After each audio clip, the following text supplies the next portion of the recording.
Hello, friends. Today, we're going on an amazing adventure through French history by riding a magical time-traveling clock. When you think of France, what comes to mind? The Eiffel Tower? A baguette? Maybe a stylish fashion show?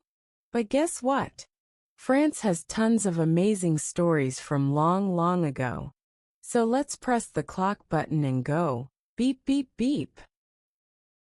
1. Ancient Gaul, before the Roman Empire.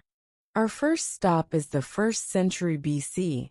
The land we're in now was called Gaul, not France yet. Back then, brave people called Gauls lived here.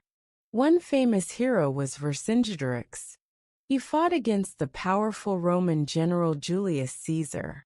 Imagine this: a huge battlefield, horses galloping, warriors shouting.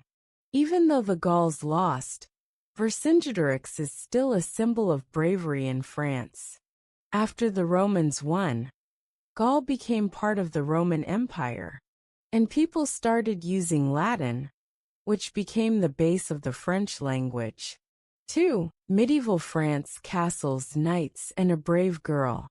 Now the clock goes chirp chirp and takes us to the Middle Ages. It's the time of kings, queens, castles, and knights. Castles rose tall. Knights rode horses. Princesses were locked in towers. Sounds like a fairy tale, right? But there was a real-life hero, Joan of Arc. She was just 17 years old when she heard voices she believed came from God. She led French soldiers to fight against the English during a war called the 100 Years' War. Yes, it lasted over 100 years. Joan helped crown the King of France and brought hope to the people. Sadly, she was captured by enemies and died young. But today, she's a national hero of France. 3. The Sun King Louis XIV. Now we arrive in the 1600s and whoa! Everything's so shiny and bright. Why? Because of Louis XIV, also known as the Sun King. He once said, "I am the state." He built the giant sparkly palace of Versailles, full of gold, mirrors, fountains, and fancy rooms. Every morning, nobles watched him wake up and get dressed like a show. But, while the king and nobles lived in luxury, ordinary people were becoming poor and hungry. This caused big problems later on. 4. The French Revolution. Liberty, equality, fraternity. Liberty, equality, fraternity.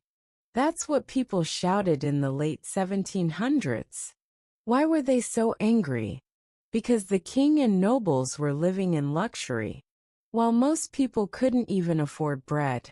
So the people started a revolution. They overthrew King Louis XVI and Queen Marie Antoinette. And yes, it was a scary time with guillotines.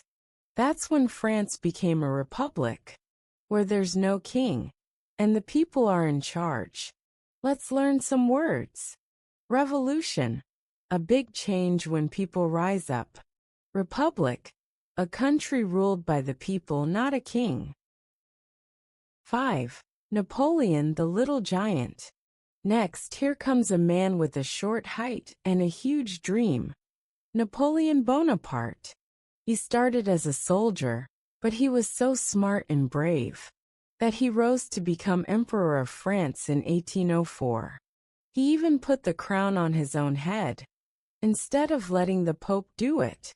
Napoleon created the Napoleonic Code, built schools, roads, and made France super strong. But then, he made a mistake by invading Russia. It was freezing cold, and many soldiers didn't survive. Napoleon was finally sent away to a lonely island. Still, he's remembered as one of the greatest leaders in French history. 6. Modern France, art, food, and soccer stars. At last, we arrive in today's France. Now it's a democracy, with a president instead of a king. France is famous for art, like the Mona Lisa, Van Gogh and Renoir. Food, like macarons and croissants. Landmarks, like the Eiffel Tower and the Louvre Museum. Sports, like soccer superstar Kylian Mbappé. If you ever visit France, don't forget to grab a baguette and take a selfie by the Eiffel Tower. Wrap up. Wow, what a trip! Let's recap what we learned. France is a country full of bravery and change. From heroes like Joan of Arc to leaders like Napoleon, French history is packed with amazing stories. And today, France is still loved around the world for its culture, food, and fun. History isn't just about the past. It helps us understand the world we live in today. Thanks for traveling with me. Let's go explore another country next time. Bye-bye.